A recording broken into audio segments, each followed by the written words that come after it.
I'd been away for 8 days, visiting family in Colorado, but flight delays turned my Sunday evening return into a brutal 1 a.m. Monday drive home. Exhausted, I pulled into my driveway, dreaming of my own bed, and fumbled with my keys to unlock the front door. But when I stepped inside my ranch house, my heart stopped. I thought I'd lost my mind. Strangers were living in my home. A teenage boy sprawled across my living room couch out cold. A blonde woman was curled up in my master bedroom, and snoring echoed from my kids' old rooms.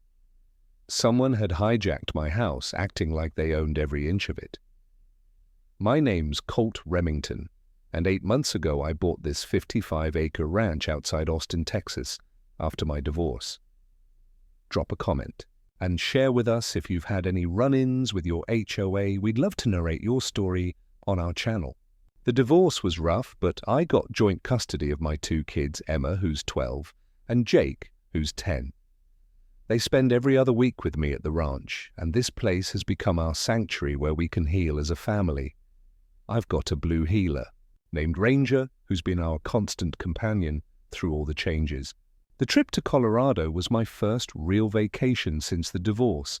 My parents had been worried about me and the kids adjusting to our new life, so when the kids were with their mum for the week, I finally agreed to visit them for 8 days. I had arranged for my neighbor, Mrs. Chen, to check on Ranger and the property while I was gone. Everything seemed normal when I left on a Thursday morning, and I was supposed to return the following Sunday evening to pick up the kids from their mom's house Monday morning. But Denver got hit with unexpected storms. Flights were cancelled and rescheduled, and I ended up driving straight through the night to get home early Monday morning instead of Sunday evening. I was planning to get a few hours of sleep before picking up Emma and Jake, maybe surprise them by making pancakes when they got home. The ranch was supposed to be my peaceful retreat where my children and I could build our new life together. As I quietly opened my front door at 1 in the morning, trying not to wake anyone who might be sleeping nearby, the first thing that hit me was the smell. It wasn't the familiar scent of my house. It smelled like different people, different food, different lives being lived in my space. I stepped into my own living room and saw a teenage boy I'd never seen before, sprawled across my leather couch, fast asleep under a blanket that wasn't mine. There were clothes scattered around that didn't belong to me or my kids, and the coffee table was covered with empty pizza boxes and soda cans. My heart started pounding as I realized this wasn't just someone crashing for the night. This looked like people had been living here. I could see women's clothing draped over my dining room chairs, unfamiliar shoes lined up by my front door, and family photos that definitely weren't mine, stuck to my refrigerator with magnets. Someone had moved into my house and made themselves completely at home while I was away visiting family. I crept down the hallway toward my master bedroom, and through the partially open door, I could see a blonde woman in her late 30s sleeping in my bed, under my covers like she belonged there. She had long blonde hair spread across my pillow, and she was wearing pajamas that clearly indicated she was settled in for a comfortable night's sleep in my master bedroom. On my nightstand, there was a coffee mug that said Ranch Queen in a stack of magazines I'd never seen before. The worst discovery was yet to come. I looked into what had been Emma's room and saw a completely different setup. Someone had moved in, different furniture, different decorations, and there were clothes in the closet that belonged to a stranger. Same thing in Jake's room. All of their stuff had been moved out or pushed aside, and someone else's belongings had taken over the space where my children were supposed to feel safe and at home. I stood in my own hallway, in my own house, feeling like an intruder in the place where my kids and I were supposed to be building our new life together. These people hadn't just broken in for a quick theft. They had moved in completely, rearranged furniture, filled the refrigerator with their food, and were sleeping in the beds where my children were supposed to sleep. The violation felt personal and devastating in a way that went beyond simple burglary. That's when I heard movement from the master bedroom. The blonde woman was stirring, apparently waking up because of the noise I'd made coming in. I watched through the crack in the door as she sat up in my bed, stretched like she was waking up in her own home, and then noticed my silhouette in the hallway.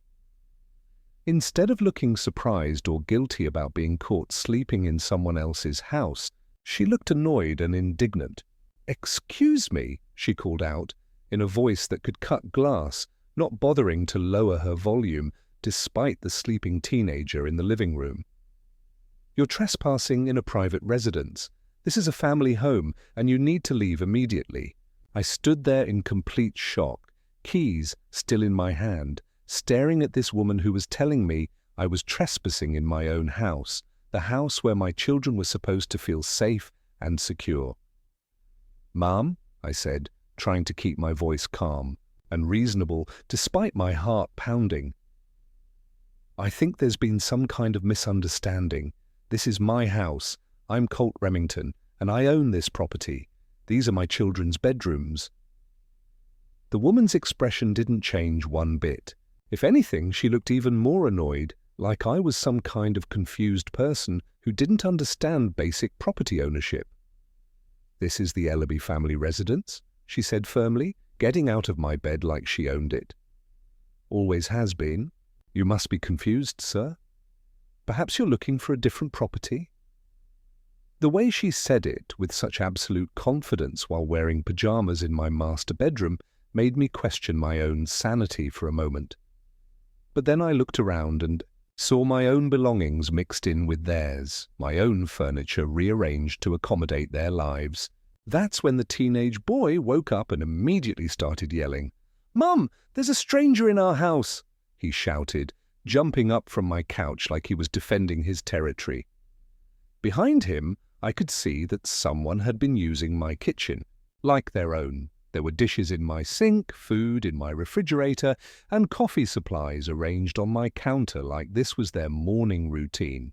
The woman, apparently named Mom by the teenager, pulled out her phone with the most evil smile I'd ever seen.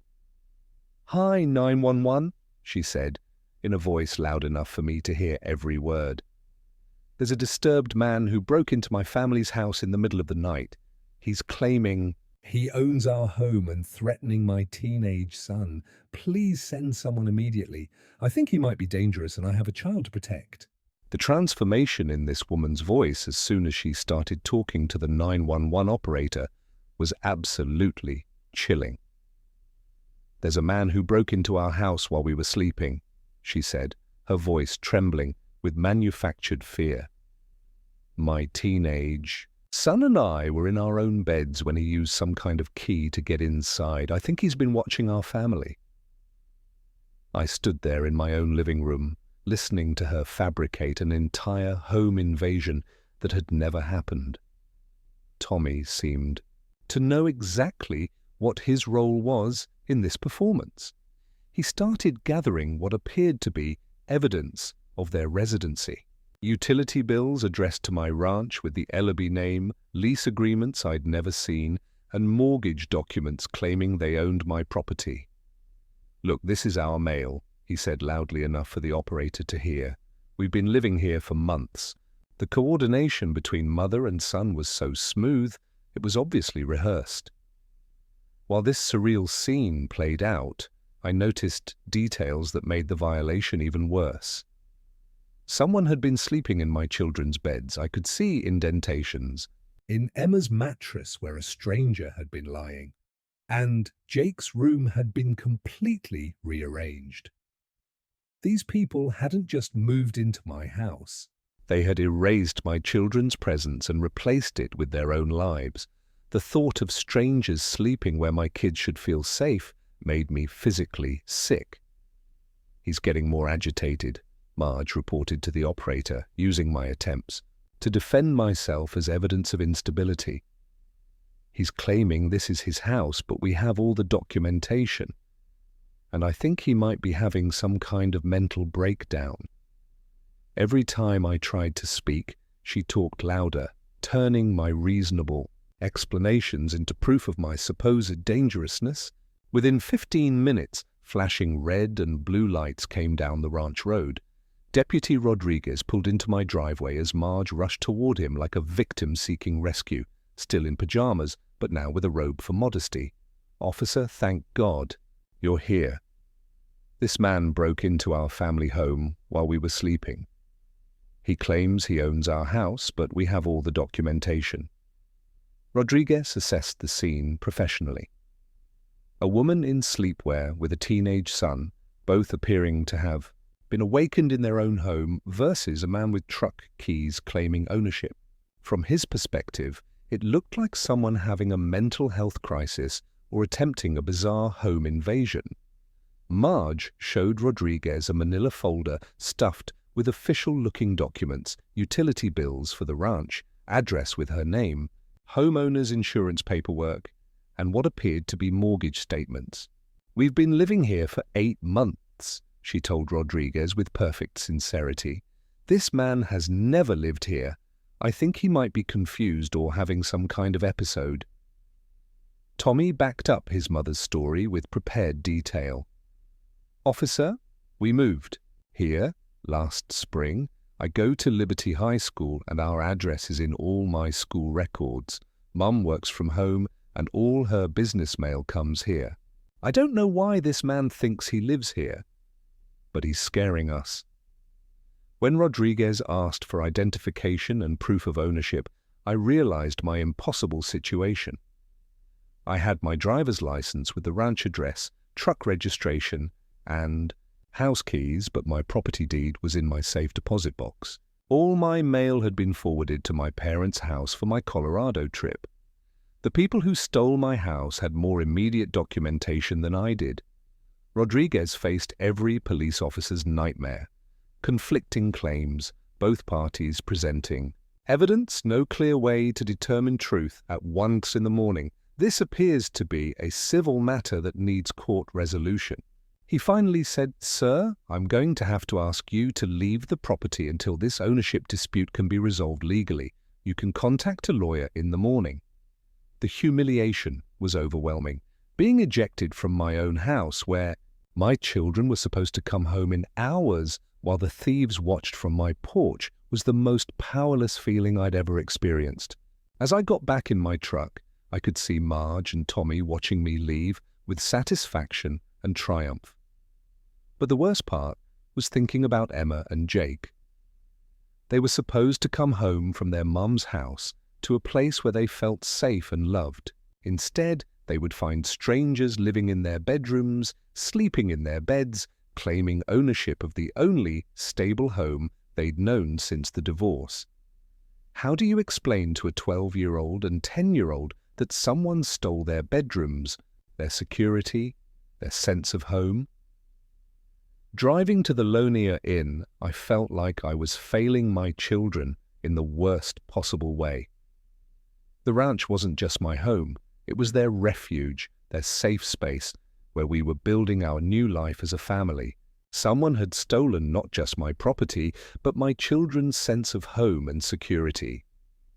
I was paying for a motel room while strangers slept in the beds my kids were supposed to use. As I checked in, feeling completely defeated, I noticed something that gave me my first hint of hope.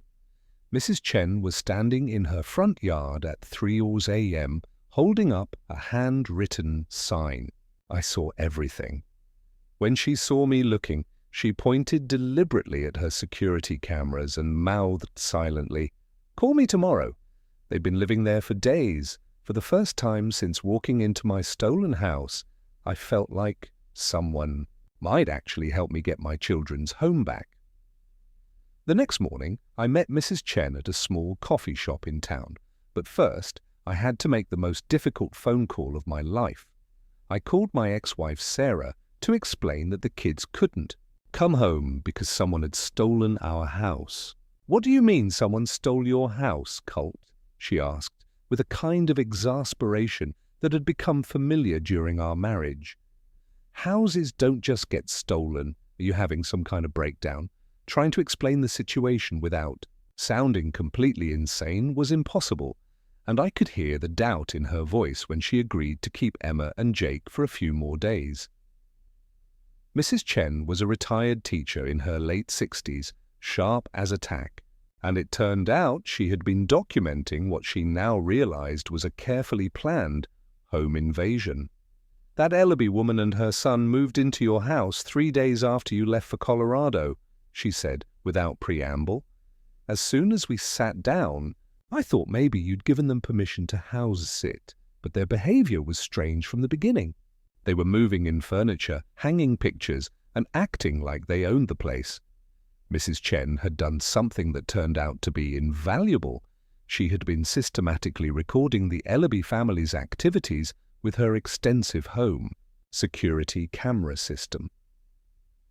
I started paying closer attention when I saw them moving your children's furniture out of their bedrooms, she explained. No house sitter moves the owner's children's furniture. That's when I knew something criminal was happening.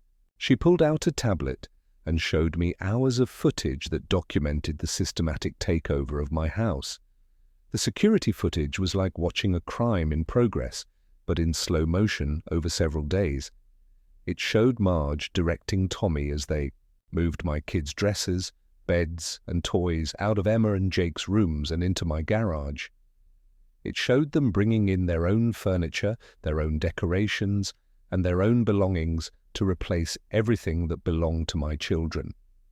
Most devastating of all, it showed them setting up their own bedrooms in the spaces where Emma and Jake were supposed to feel safe and loved. But Mrs. Chen had captured something even more valuable than video evidence. She had audio recordings from her advanced security system. Listen to this, she said, playing a recording from the day after they moved in. I could hear Margie's voice clearly. The key is to establish residency as quickly as possible.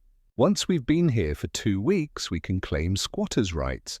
And with all the fake documentation Marcus made, no one will be able to prove we don't belong here.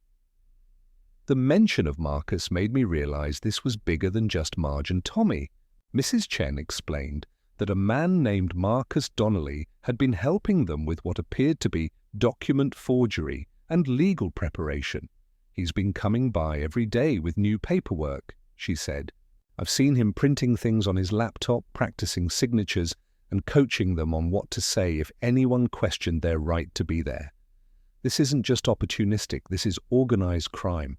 Armed with this evidence, I decided to approach Deputy Rodriguez privately, but first, I needed to understand something crucial. I asked Mrs. Chen about the timeline and learned something that made my blood run cold. Your children were scheduled to come home yesterday morning, weren't they? She asked gently. Marge knew that. I heard her on the phone saying, "We need to be fully established before the kids come back, because children make the situation more complicated for everyone." The realization that these criminals had specifically planned their invasion around my children's schedule made everything more personal and more urgent. They weren't just stealing my house, they had deliberately timed their crime to disrupt my kids' lives and potentially traumatize them. Emma and Jake were supposed to come home to their safe space, their own bedrooms, their familiar routine. Instead, strangers would have been sleeping in their beds, wearing their clothes, and living in their space.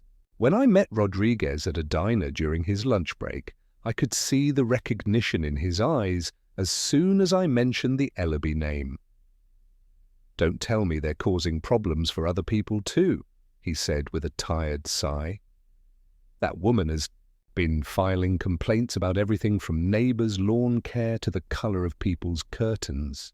She claims to be some kind of neighborhood coordinator, but no one elected her to anything." Rodriguez confirmed something that I had suspected. There was no legitimate homeowner association or neighborhood management organization in our area. "Your property is in an unincorporated area," he explained. "There's no HOA, no community management, no neighborhood safety coordinator. All of those titles and authorities that this Marcus guy was claiming are completely made up, but they've been using fake authority to intimidate people for months. The evidence that Mrs. Chen had gathered was compelling, but Rodriguez explained that we needed to catch them in an even bigger crime to make serious charges stick. Living in someone else's house illegally is bad, but if we can prove they're actively defrauding people or committing identity theft, then we have them on federal charges, he said. What we need is to document them trying to sell your property or using your identity for financial gain. That's when Mrs. Chen revealed the most shocking discovery yet. She had been monitoring Marge's social media accounts and found something that made me want to drive straight to my house and throw them out physically. Marge had posted a rental listing for my ranch advertising. Beautiful family ranch available for long-term lease, perfect for families with children, comes fully furnished with children's bedrooms ready for immediate occupancy. She wasn't just living in my house illegally. She was trying to rent out my children's bedrooms to strangers for profit. The listing included photos of Emma and Jake's rooms, now set up with the Ellaby family's furniture, being marketed as accommodations for other people's children. The violation felt personal and devastating in a way that went beyond simple theft. "This is it," Rodriguez said when I showed him the rental listing. "If we can document her showing your property to potential renters while claiming to be the owner, we have her on fraud, identity theft, and grand theft, but we need to be smart about how we handle this." That's when I had an idea that would combine my YouTube experience with our need for evidence and my desperate desire to get my children's home back. What if I live stream the whole thing? I suggested if she's going to put on a show for potential renters, maybe it's time the world saw exactly what kind of show she's really running. And maybe it's time my kid's story got told by someone who actually cares about them. The thought of Emma and Jake watching strangers get tours of their bedrooms while being told it was available for other families was more than I could handle. Time to set the perfect trap and get my children's home back. Saturday morning arrived with perfect weather for Margie's fraudulent rental showing, and our plan was designed not just to catch criminals, but to reclaim my children's home before they had to spend another night away from the place where they were supposed to feel safe. Rodriguez had arranged for unofficial surveillance, positioning himself where he could observe without being detected until the crucial moment.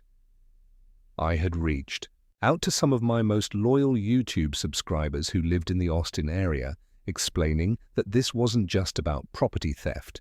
It was about getting a safe home back for two kids who had already been through enough trauma with their parents' divorce. Mrs. Chen had provided real-time intelligence throughout the week, monitoring Marge's preparations through her security cameras. The footage showed Marge and Tommy working to make my children's bedrooms look appealing to potential renters. They had rearranged Emma's furniture to make the room look bigger, and they had set up Jake's room with decorations that would appeal to other children. Watching strangers prepare my kids' most personal spaces for occupation by other families was heartbreaking and infuriating. I had created an anonymous profile and responded to Margie's rental listing, joining what appeared to be a legitimate list of families looking for ranch properties.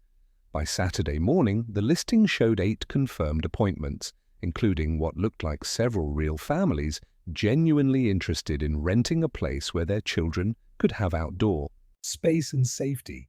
The thought of innocent families being scammed and other children potentially sleeping in Emma and Jake's beds added urgency to our mission.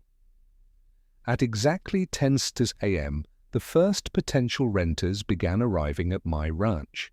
I watched from Mrs. Chen's property through binoculars as a young couple with a toddler parked in my driveway and walked up to my front door, where Marge greeted them like the perfect landlord. A single mother with two school-aged children arrived next, followed by what appeared to be a military family with teenagers. These were real people with real children looking for real homes who had no idea they were about to be shown bedrooms that belonged to my kids. From my hidden position, I started my live stream with an introduction that I hoped would help people understand what was really at stake. Hey everyone, this is Colt, and you're about to witness something that's not just about property theft, it's about children's safety and security. The woman who stole my house is currently showing other families the bedrooms where my 12-year-old daughter, Emma, and my 10-year-old son, Jake, are supposed to sleep tonight. We're about to expose rental fraud that targets families with children. Marge was in full performance mode, and through the ranch windows I could see her leading families through what she was presenting as her legitimate rental property. She had prepared detailed stories about the children's rooms, talking about how perfect they would be for growing families. These bedrooms have been carefully designed for children's comfort and safety. I could hear her saying to a mother with young kids, "The previous tenant's children absolutely loved living here." The live stream chat was filling with viewers who were not just angry about property theft, but specifically outraged about crimes that targeted families with children. Those are his kids' rooms. She's renting out children's bedrooms. Protect the kids. Family theft. The viewer count was climbing rapidly as people shared the stream, understanding that this was about more than just property. It was about children's right to safety and security in their own home.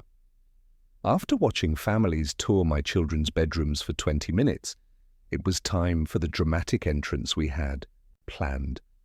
I walked boldly through my own front door and announced loudly enough for everyone to hear, "Welcome to my house, everyone. These are my children's bedrooms that you're being shown." The reaction was immediate and intense. The potential renters looked shocked and confused. Marga's face went white with panic, and the families with children instinctively moved to protect their kids from what appeared to be a dangerous situation. "This man is a stalker who's obsessed with my family," Marge immediately screamed, pulling out her phone. "He's been harassing us for weeks. He's dangerous." Around children. But this time, her performance was falling apart because she was in front of witnesses who could see the inconsistencies in her story. The families looking at the rental could see my personal belongings mixed in with hers, my furniture rearranged to accommodate her life, and evidence that someone was living in a space that clearly belonged to someone else. That's when Rodriguez appeared with backup officers, and Mrs. Chen arrived carrying evidence that would expose not just property theft, but crimes that specifically targeted a family with children. "Ladies and gentlemen," Rodriguez announced to the confused families, "you are witnessing the conclusion of an investigation into rental fraud and identity theft. This property does not belong to the people who invited you here today, and these children's bedrooms belong to kids who have been displaced from their own home." The evidence presentation was swift and devastating, but it focused on the impact to my children rather than just the legal technicalities. Mrs. Chen's security footage showed Marge and Tommy removing Emma and Jake's belongings from their bedrooms and replacing them with rental-ready furniture. Rodriguez displayed documentation proving that my children were enrolled in local schools with this address, that their medical records listed this as their primary residence, and that they had been legally displaced from their own home. The families who had come to view the rental were horrified as they realized they had almost rented bedrooms that belonged to displaced children. The single mother with 2 kids was particularly upset. "I have children the same age," she said, angrily to Marge. "How could you rent out rooms that belong to someone else's kids? What if someone had done this to my children?" And the military family expressed similar outrage, understanding the importance of stable housing for children's development and security. But Marge had one nuclear option left, and she deployed it with desperate fury in front of families with children. With thousands of people now watching the live stream and parents present who were protective of children's safety, she screamed her most vicious and calculated lie. This man has been illegally filming children. He's been recording my son and trying to get access to other people's kids. This is sexual predator behavior. The accusations were designed to turn the families against me and create enough chaos for her to escape consequences. With thousands watching the live stream and families present who were protective of children's safety, Marge deployed her nuclear option with calculated desperation. "This man has been illegally filming children," she screamed at the gathered families. "He's been recording my son and trying to get access to other people's kids. This is sexual predator behavior. The accusation was designed to turn everyone against me and create enough chaos for her to escape consequences." The families present were too intelligent to fall for such obvious manipulation. The single mother immediately pointed out the glaring inconsistency. If this man was dangerous around children, why would you be renting out children's bedrooms in a house where he supposedly had access? The military father added sharply, "Ma'am, we can see children's belongings mixed in with yours. These rooms clearly belong to kids who aren't here." Rodriguez stepped forward immediately. "Ma'am, you're making very serious accusations, but the children who have been harmed here are Mr. Remington's own kids who have been illegally displaced from their bedrooms and their home. His focus on protecting children's welfare rather than just property rights cut through Margie's desperate deflection. Marcus tried to back up the accusations with fake authority. This man has been stalking our family and illegally recording on our property. These families should leave immediately for their own children's safety."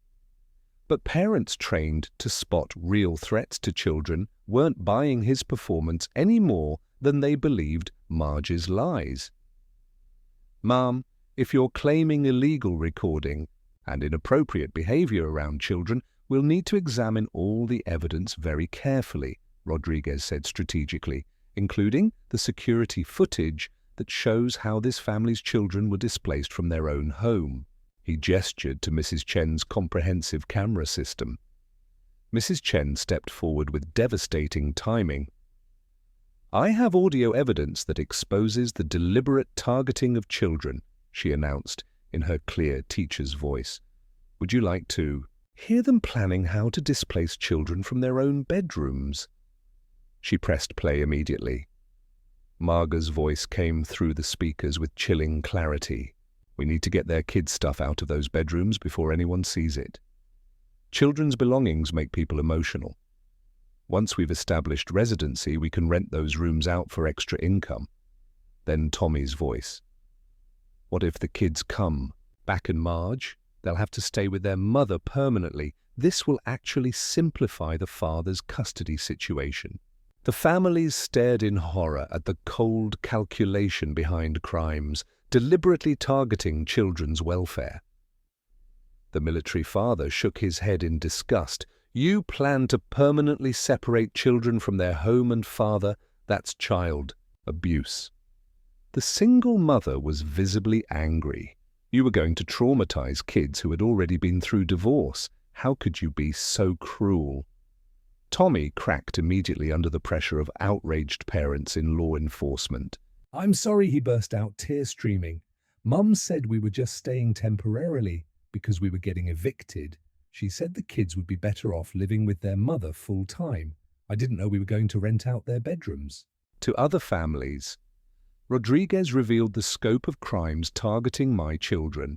"We found evidence that Miss Ellaby has been using the children's identity information for fraudulent purposes. She's applied for services using their names and school information, and she's been advertising their bedrooms for rental income while they've been displaced." Mrs. Chen delivered the final blow with another audio clip. "Listen to their strategy for dealing with the children," she said. Margie's voice. "If the kids show up, we'll tell them their father abandoned the house and they need to live with their mother permanently. Kids that age believe what adults tell them, especially if their father isn't around to contradict them. Other neighbors arrived, drawn by police presence and knowledge that children's welfare was at stake. Parents who had been intimidated by Marge's fake authority finally came forward with stories about how she had targeted families. Dorothy Patterson confirmed that Marge had tried to convince her grandchildren that their parents couldn't afford to live in the neighborhood. Detective Martinez arrived and immediately focused on the crimes against children.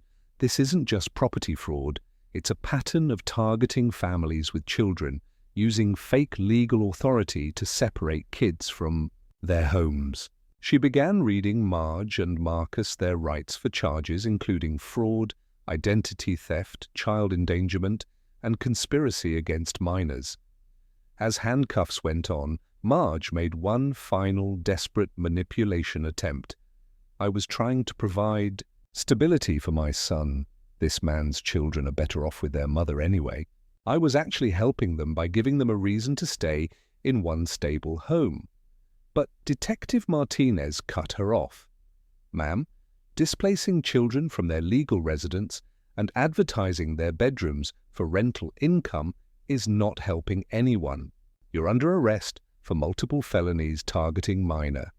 The families who had almost been scammed expressed relief that their children had been protected from becoming victims. Lisa Rodriguez, the single mother, said, "My kids were excited about having ranch bedrooms. If we had signed a lease, we would have been living in rooms that belong to displaced children. Thank you for protecting everyone's kids."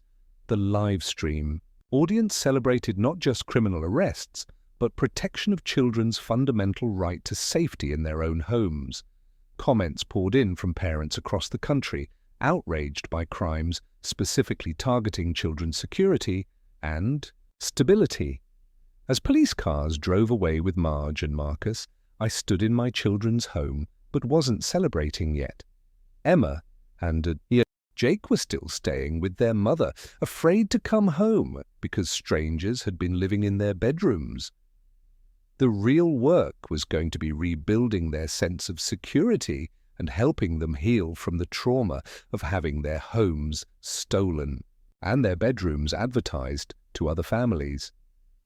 Getting my house back was only the first step in making my children feel safe again.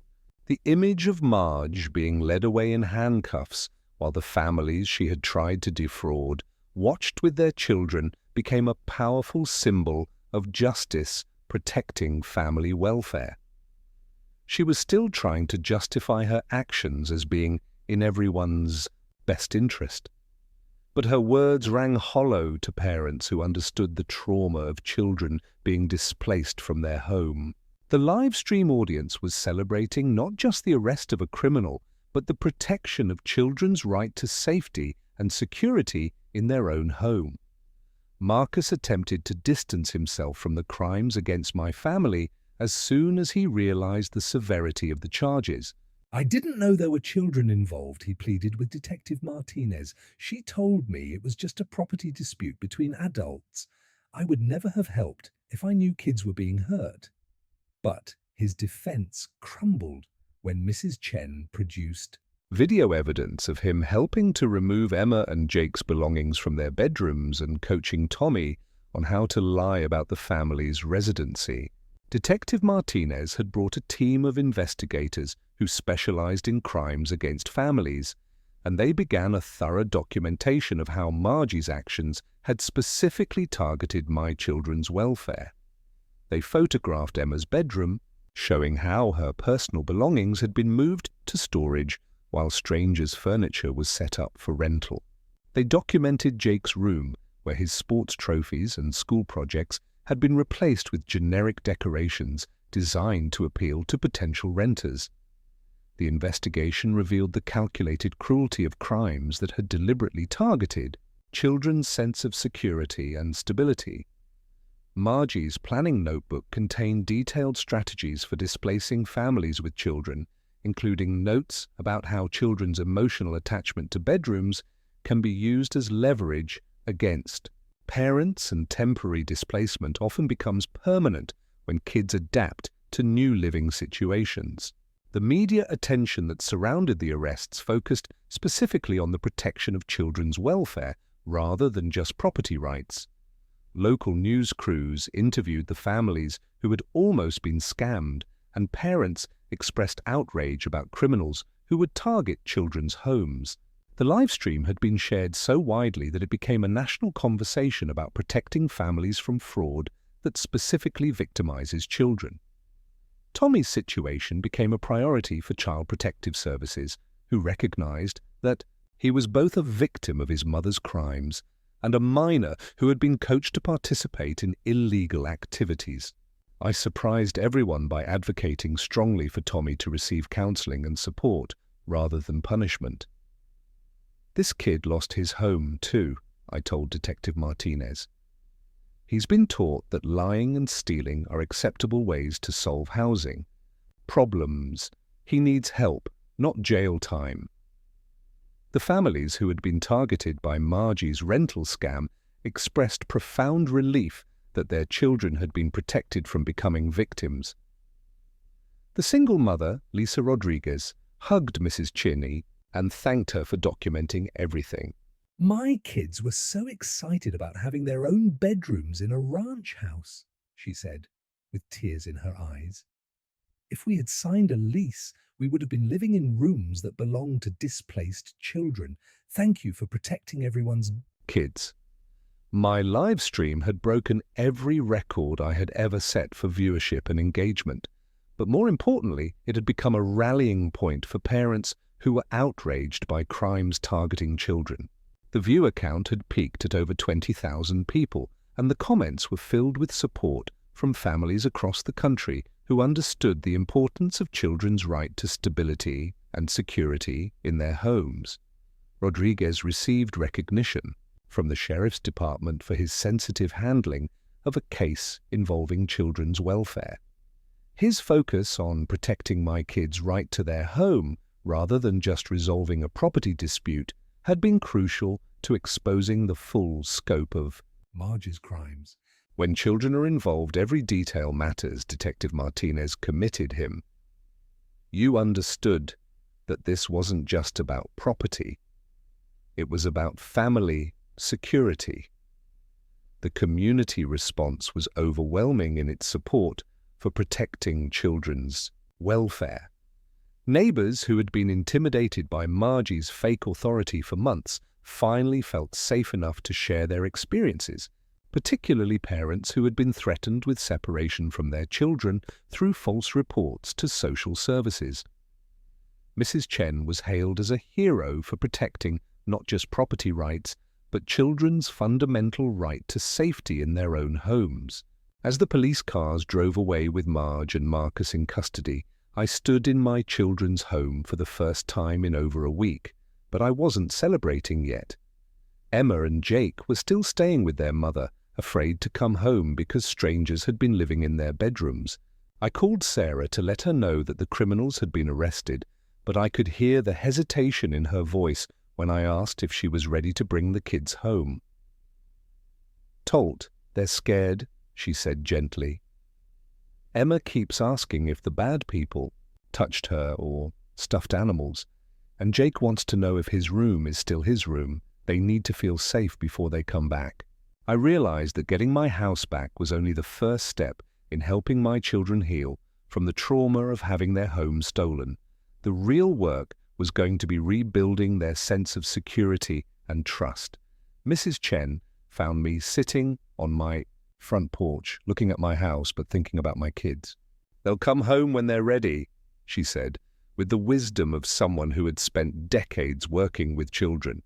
"But first, you need to make sure their bedrooms feel like theirs again. Children need to see that their space is protected and sacred."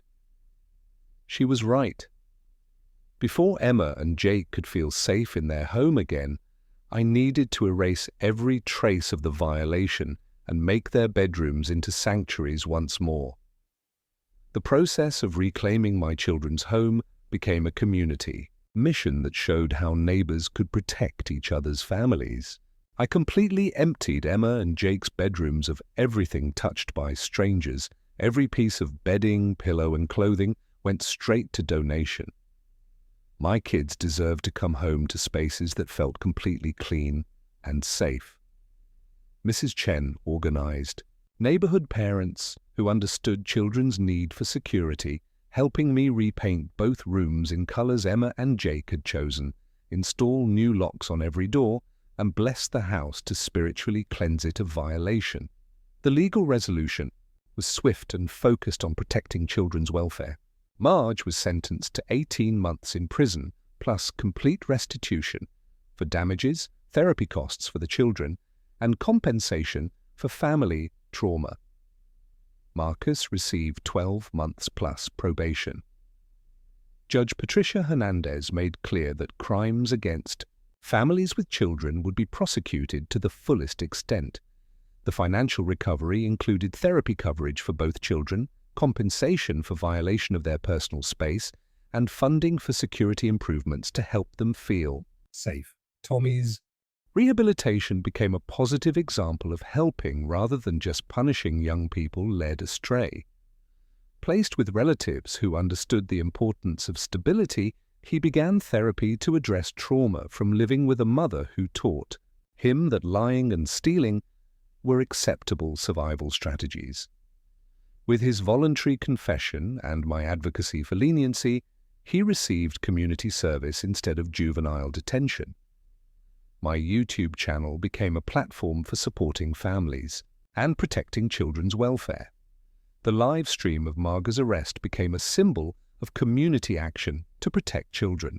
With over 3 million views and thousands of comments from parents inspired to be more vigilant about threats to family security, my subscriber count grew to over 200,000 people specifically interested in content about family protection and community safety. But the most important measure of success was the day Emma and Jake finally came home. I had prepared their bedrooms exactly as they had been before the invasion, but with everything new: bedding, curtains, carpet, paint. When they walked into their rooms for the first time after the arrests, Emma immediately checked her closet to make sure her clothes were arranged the way she liked them. And Jake tested his bed to make sure it felt like his bed. "Dad," Emma said that first night as I tucked her into her restored bedroom, "are you sure the bad people can't come back?" I showed her the new locks, the security system, and Mrs. Chen's cameras protecting our entire neighborhood. "Sweetheart," I told her, "this is your home, and it will always be your safe place, but now our whole community is working together to make sure all the children stay safe." That moment, seeing the relief in my daughter's eyes as she realized she was truly secure in her own bedroom again, was worth every minute of the fight we had endured. Jake's recovery was equally precious. The first morning he woke up in his own bed, he came running to my room shouting, "Dad, I dreamed about my room, and when I woke up, I was really in my room." The pure joy in his voice, the amazement that his safe space had been restored, reminded me why protecting children's homes is so fundamental to their development and happiness. 6 months later, our neighborhood had transformed from a place where families lived in fear to a community where parents actively protected each other's children. Rodriguez, promoted to detective partly based on his sensitive handling of our case, worked with parents to establish a legitimate neighborhood watch program prioritizing children's welfare. Mrs. Chen's security camera network became a model for voluntary family protection systems. The live stream had inspired similar community action across the country, and I regularly received messages from families who had used our story as motivation to stand up to bullies and protect their children's welfare. Parents shared videos of their own communities coming together to stop fraud targeting families, creating a national movement of family protection. The letter that arrived from Marge in prison 6 months later was exactly what you'd expect from someone who still didn't understand her crimes had traumatized children. Mrs. Chen and I read it together while Emma and Jake played safely in their own backyard. Dear former neighbours, I hope you understand I was only trying to provide housing stability for my son. My actions may have been misunderstood, but separating children from unstable housing situations is sometimes necessary for Their welfare. Could someone please send $50 for commissary? We laughed at the continued delusion of someone who thought displacing children from their bedrooms was helping them. But the real victory wasn't Marg's imprisonment. It was watching my kids feel safe and secure in their own home again, knowing their community was committed to protecting all children from people who would harm families. Emma started having friends over for sleepovers again, something she'd been too scared to do immediately after the invasion. Jake began leaving his bedroom door open at night, no longer afraid that strangers might be in his house when he woke up. The community response had been overwhelming in its support for protecting children's welfare. Other neighbors shared their own experiences with Marge's intimidation, particularly parents who had been threatened with separation from their children through false reports to social services. The fake authority that Marge had wielded was replaced by real community cooperation and mutual support focused on family protection. Every evening when I watched Emma and Jake do homework at their own desks, in their own bedrooms, in their own home, I was reminded that the sweetest victory isn't revenge against bad people. It's protecting good children and giving them the security they need to grow up healthy and strong. The last fake violation notice was framed in my office as a reminder that bullies who target families only have as much power as communities give them. That's the real Texas way. Protecting families, standing up for children, and making sure that home always means safety and love. When someone tries to steal your children's sense of security, you fight back, not just for property, but for their fundamental right to feel safe in their own space. And when your community stands with you in that fight, justice doesn't just win, it creates a foundation of protection that keeps all children safer. If you enjoyed this one, hit that like button, and don't forget to subscribe for more wild tales coming your